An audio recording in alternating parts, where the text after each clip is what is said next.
2003, Disney Channel launched The Cheetah Girls, based on a best-selling book series by Deborah Gregory. It starred Raven-Symoné, Adrienne Bailon, Kaylee Williams, and Sabrina Bryan as four ambitious teens trying to break into the music industry. But what started as a made-for-TV movie quickly became a real-life group. Disney saw the fan response and made it official, launching a Cheetah Girls franchise completed with albums, sold-out tours, clothing lines, dolls, and more. Between 2003 and 2008, the Cheetah Girls became a real charting act, but behind the glitz, there was tension. Raven left the group before the third movie, and rumors of fighting between group members swirled online. But still, Disney had their proof. Singing and dancing groups could sell, and they wanted more. After the Cheetah Girls proved Disney could manufacture a successful pop act, and with the recent huge success of High School Musical, the company attempted to launch an original group from scratch. In 2006, T-Squad was signed to Walt Disney Records, a co-ed hip-hop pop group built specifically for the tween market. Now, I'm not gonna lie, I was very alive and conscious during this time, and I was glued to Disney Channel. I do not remember these people. For the life of me, I do not remember these people. Who are you people? The group members included Boo Boo Stewart, actor and martial artist and vocalist in the group, who is now known for his role in the Twilight Saga, X-Men, Good Trouble, and most well known as Jay in The Descendants. Miki Ishikawa, who is an actress and a vocalist in the group, and actually had a small reoccurring role as Vicky on Zoe 101, Taylor McKinney, who is a rapper and dancer, and then Jade Gilly, who is primarily featured dancer with high-profile credits including Missy Elliott's Pass the Dutch and Gwen Stefani's Hollaback Girl. Disney branded T-Squad as an energetic group that could sing, rap, and dance. Their debut album, T-Squad, dropped on April 3, 2007, featuring songs like Flip, Vertical, Graduation, and The Second Star to the Right. Okay guys, so I actually do remember T-Squad. They sang the song Vertical, which was featured in the Disney Channel original movie Jump In.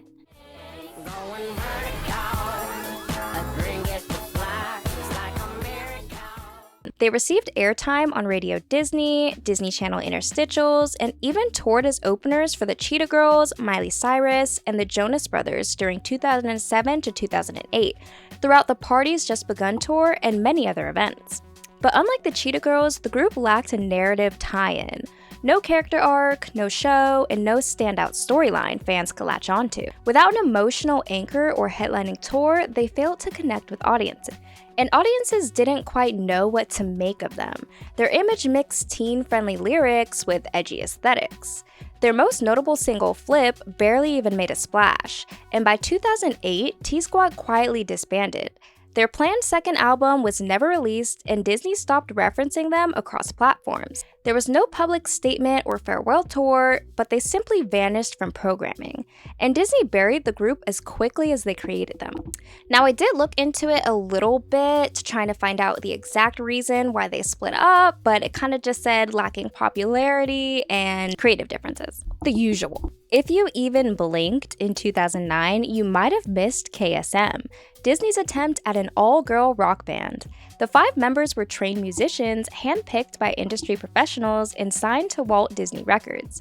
KSM was actually formed back in 2006 in a joint project between the Walt Disney Company and former chart-topping girl band The Go-Go's, who were looking for an all-girl pop band to mentor and held auditions in 2006. They selected 4 musicians, and the group was originally developed as a Go-Go's cover band. The group consisted of Sophia Mellon on bass guitar, Katie Cecile on guitar, Shay Padilla on lead guitar, and Kate Kabibi as the drummer. Eventually, the band's sound was changed from pop to rock, and with the addition of a new lead singer, Shelby Cobra, they changed their name to KSM. Around that time, the Go-Go's ended their involvement with the project. After signing with Walt Disney Records in 2009, KSM released their debut album, Read Between the Lines, featuring singles like Hero in You and a rock cover of Cheap Trick's I Want You to Want Me. That song became their biggest moment. It was used in Disney promos, they performed it on tour with Demi Lovato, and it was even featured in the trailers for 10 Things I Hate About You on ABC Family. They toured as an opening act for fellow Disney recording artists like Mitchell Musso, Demi Lovato, and the Jonas Brothers, as well as opening for Paramore and even David Archuleta. The Jonas Group, also known as the Jonas Brothers Management Company, joined later as co-producers of their 20-episode web series, KSM Read Between the Lines, which ran between August and October of 2009 on Teen.com. And it showed them rehearsing, recording, and getting tour ready. They also performed on Good Morning America and The Rachel Ray Show. Despite all this, the band never broke through. Their album didn't chart, and most young viewers didn't really connect with their edgier sound or image, especially as the soft rock girl group niche had already been fading. The band confirmed that in April 2010 that their bassist, Sophia, departed to attend Barnard College, and in August 2010, KSM confirmed that they had broken up to pursue separate careers. Some of the members returned to private lives, and others joined indie bands far from the Disney spotlight. Another short-lived but memorable Disney-era band, and one of my favorites, was Allstar Weekend. Formed in Poway, California, the pop rock group consisted of lead singer Zach Porter, guitarist Nathan Dermody, bassist Cameron can't pronounce his last name, and drummer Michael Martinez. The band first gained attention through Disney Channel's Next Big Thing competition in 2009, where their upbeat energy and teen heartthrob appeal made them fan favorites. By 2010, they were signed to Hollywood Records and quickly rose on Radio Disney with their single, A Different Side of Me.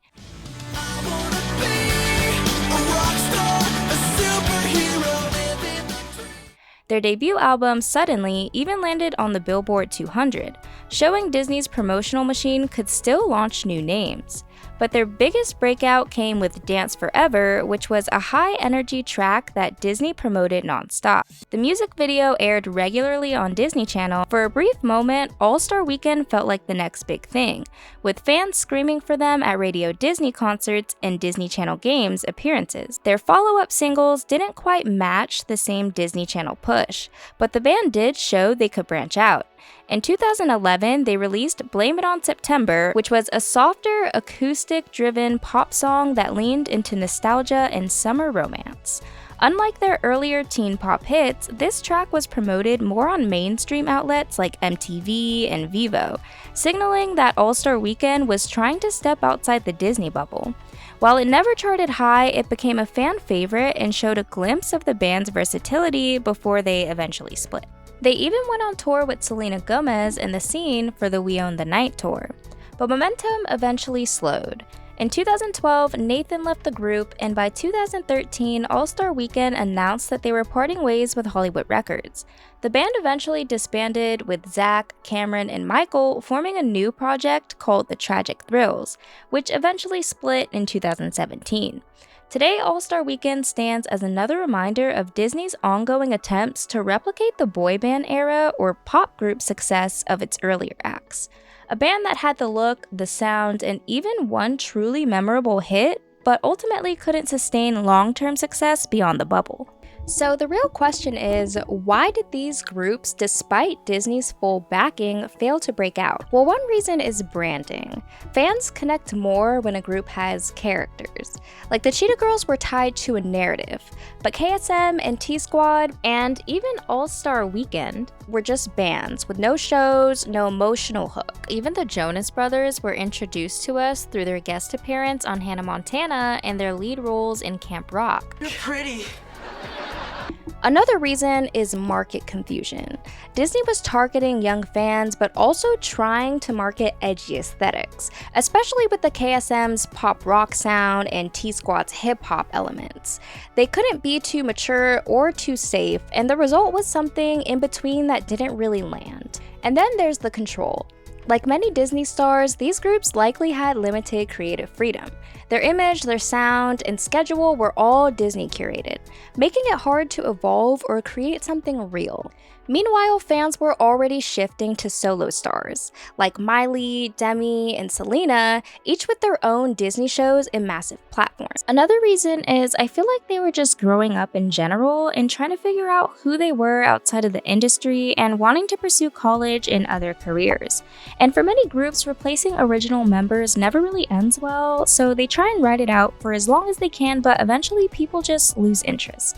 While none of these Disney-backed music groups skyrocketed to long-term superstardom, they weren't created to dominate the charts. They were created to dominate Disney. Groups like the Cheetah Girls, Allstar Weekend, KSM, and T-Squad, and even Everlife, if you remember them, were strategically used to boost Disney's brand across TV, film, radio, and even touring. They performed at theme parks, opened for Disney stars like Miley Cyrus and the Jonas Brothers, and even appeared in commercials between episodes of Hannah Montana and Wizards of Waverly Place. Their presence was everywhere, just not always remembered. Many of these acts eventually faded from the spotlight. KSM disbanded shortly after their album drop, T-Squad split up not long after their debut, Allstar Weekend disbanded soon after Nathan left due to his personal issues and their limited artistic freedom, and even the Cheetah Girls, arguably the most successful of the bunch of course, ended with tension and solo career pivots. Yet they all played a role in shaping Disney's transition into a 2000s pop empire, one where music, merchandising, and teen talent were all part of the same machine. In the years since, Disney has shifted away from new music groups, instead putting more effort into cultivating individual stars with massive cross-platform appeal, like Miley, Olivia Rodrigo, Sabrina Carpenter, or even Dove Cameron. Solo artists who rose to fame through acting roles but were quickly filtered into the Disney music pipeline. Still, for a specific generation, these forgotten acts left a permanent mark. They were the soundtrack to Saturday mornings, radio Disney countdowns, and even middle school sleepovers. And even though they didn't top the Billboard Hot 100, they topped hearts, at least for a while. And while short-lived, they did serve a purpose. They were launch pads, test runs, and sometimes even brand experiments. And they helped Disney fine-tune a strategy it would soon perfect, developing solo stars into global franchises. Today, these acts are rarely mentioned, a footnote in Disney Channel history, but they do tell us a lot about what the company was trying to capture at the time, which was lightning in a bottle. Build pop acts from the ground up and turn teenage performers into polished, marketable icons. They may not have had the staying power, but they did have their moment, and for a generation of fans, that moment still matters.